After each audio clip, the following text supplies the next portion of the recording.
السلام عليكم ورحمة الله وبركاته. waxaan jeclaystay inaan walaalahayga Soomaaliyeed aan la qaybsado talo aan siiyay qof walaal ah oo runtii ay ka muuqanaysay cabsi iyo murugo aad iyo aad u weyn. waxaan soo xasuustay xadiiska nabiga calayhi salaatu wasalaam. maalmaha ka mid ah ayaa wuxuu soo galay masaajidka. markaasaa wuxuu la kulmay ama uu ku arkay nin magaciisu ahaa Abu Umaama oo fadhiya meel ka mid ah masaajidka. markaasaa nabiga isagoo la hadlaya Abu Umaama wuxuu ku dhahay ya Aba Umaama ما لي أراك جالسا في المسجد في غير وقت الصلاة. أبو أمامو معناها محاكو كينا مساجدك يدو أن لجوغين حلقي صلاة أما وقتي صلاة. أبو أمامو وحود هاي هموم لزمتني وديون يا رسول الله. نبي الله وحا إيقابت عليسك والولك عبسيدة والبهارك سيدو قالوا حلاوية شيء دايما آديات أبدا. مركا مساجدك وحانو إميدو حيتهاي إن نفت أنكو دجيو وحوغا عليسك بدن إحيستا إنو إيقادقو. meesha waxa ka muuqanaysa in qofka macnaha marka dhibaato noocaas oo kale ay ku timaado oo xagga nafsadiisa ama cabsi ama walwal ama walbahaar ama wax la mid ah inay ku haboon tahay qofka inuu masaajidka u soo baxsado oo masaajidka u yimaado laana masaajidku wuxuu ka helayaa tumaniina deganaasho cabsida dhan way ka baxaysaa. nabiga calayhi salaatu wasalaam isagoo la hadlaya Abu Umaama wuxuu ku dhahay afala uallimuka kalaman idha qultahu adhaba Allahu hammak وقضى عنك دينك. كوما شيغا هذا هدي اد كو هدشو إلهي سبحانه وتعالى وكا قاديا عبسيدا وكا قاديا مرغدا وكا قاديا والبهاركا كوهيستا ان سيدو كلا إلهي وكا غديو معناها دينتا وهذا الآدي الأول هذا الكاياكو هدليا ورهي أفلا أعلمك كلاما إذا قلته أذهب الله همك وقضى عنك دينك. وحبيب كان المصطفى عليه الصلاة والسلام ما ينطق عن الهوى إن هو إلا وحي يوحى. معناه هو وحي إله أسود جيي ووحى شكل هين قفك هدوك المذهب كهضلو إلهي إنه كفاذا عبسدة والبهارك مروغذا يوحى لمثاء إلهي إنه كقذية معناها دينتا. ما أنت هدا أوتك توقف معناها دكتور سبيشاليست كونسلتنت وكله داوضا قاضو وحن شكل هين وقعا في ما ليس قفك سيد الضوض أي الله خيا isagoo aaminsan inuu ku caafimaadayo. daawadan hadda aan ka hadlayna waa daawo qofka nafsadiisa daaweynaysa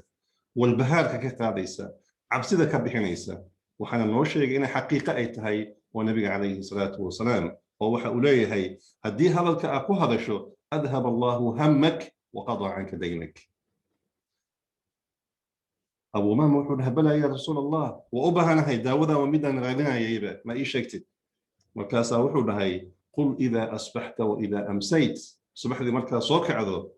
يهبينك قلبتي مركز قاروحة كل دعي سنيسا دعاذني يلاهي صوص عدسا. اللهم إني أعوذ بك من الهم والحزن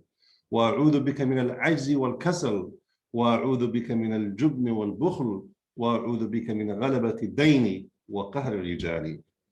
دعاذن وحي داوء تهي سداد وحيالات وحديث كان نبي كشيء مدك وادو حي تهي الهم والحزن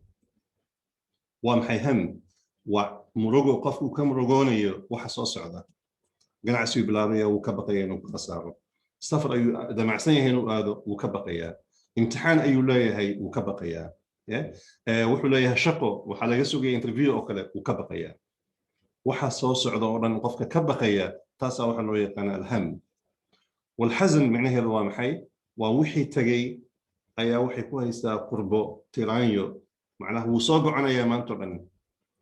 inuu hore u socdo waxa u diidaya caqabad ku noqonaya wixii taga ay caqabad ku noqonaya markaas uu maanta dhan xasuusanaya.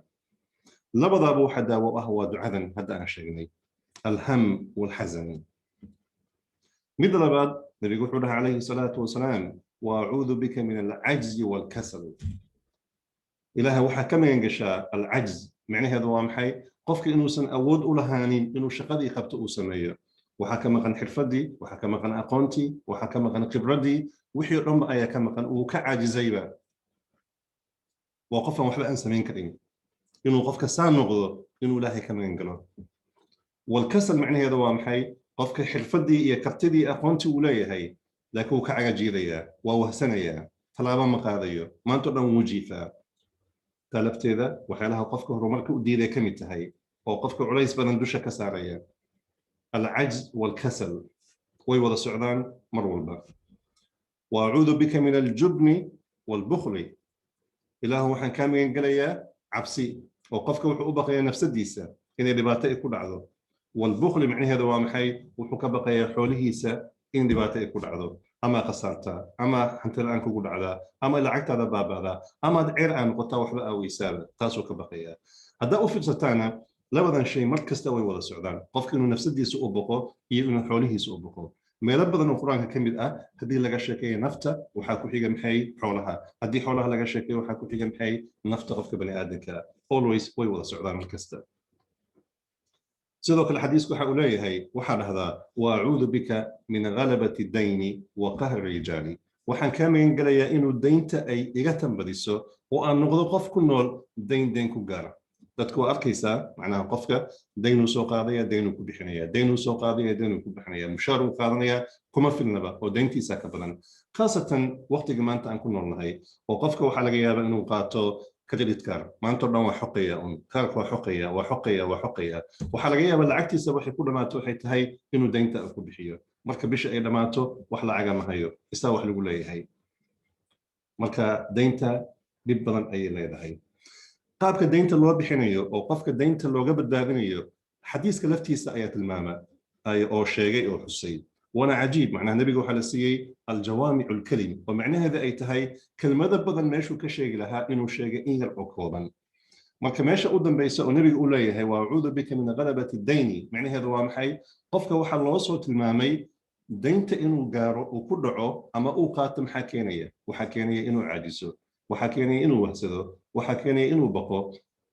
waxa keenaya inuu xoolihiisa uu baqiilo oo meesha ku bixin lahaa ganacsi wax lamida uu ka baqiilo waxaasoo dhan ayaa keenaya soo qofka haddii waxyaalahaasoo dhan ilaahay uu ka magan galo oo laga hor istaago oo laga joojiyo oo arrimahaasoo dhan loo fududeeyo oo cabsida laga bixiyo oo cajziga laga bixiyo oo kasalkii laga bixiyo maba noqonayo qof dayn qaadanayo ma noqonayo qof wuxuu noqonayaa shaqaysta qof wuxuu noqonayaa xirfad haysta qof wuxuu noqonayaa hor u soconaya qof wuxuu noqonayaa wax qabsanaya qof wuxuu noqonayaa muslim ah xayi ah oo facaal ah oo wax qabad leh ayuu noqonayaa soo maba dhacaysaba qofka in dayn lagu yeesho وقهر الرجال وحن كان من قليا دتكو إن إقسبان أو إقهران صابتوا ما حيقف كدي دين لو يشو كل يتيجا لو دقيا مسيح ولا هنا هل كان دي ما أنت لو حكونوا لي هاي وعبسي ولا لا يكونوا لي هاي وكل يتيجا الله يستاهل بيلي فأو إيمانية وحولها كقاضية وقولوا أسوق ليا وحيلها سؤال وحكمت هاي وحيلها قفك مسلم تكون قدر عقبت أما دباتك نقدر وسداد شيء وحديثك أو شيء وقفك ضد عدا وكل عيسته إلهي وكبحني وكتاذيو أبو أمامة رضي الله عنه مركي دعاء لبري وحوها أرضي آد في عن وقاتي ولازمي كدم حولهاي ففعلته وانسمي فأذهب الله همي وخضع عني ديني إلهي وحو إقبحي وحي والول أها والبهار أها عبسي أها معناها بقدين أها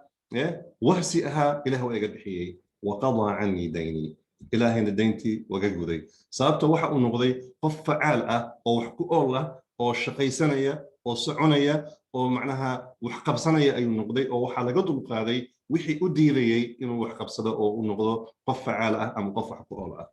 مركا وحن شكل هين حديث النبي عليه الصلاة والسلام إن أي تهداوة صحيحة أو قفك هدوقاته إلهي سبحانه وتعالى أو فعيه هذا بقف البقاء هيسته مرجو أما عبسي أما دايما نقول لها هي وحن لها صباح والبقي هبين والبوحة لازمتا دعاء ذايبا وحن شكل هين إنه مش هذا يكون عيسو يسبدل عن إنما عادي هين وقد سمعنا يسو كرمر عادي الأولين هذا وحن كجتجيا إن شاء الله تعالى أنا قد دعاء قاضنا وإلهنا سبحانه وتعالى ونجا قاضو عبسي ذا ولا والكا ونجا جود وحي دايما نقول لها هي أدوا مع سنتين والسلام عليكم ورحمة الله وبركاته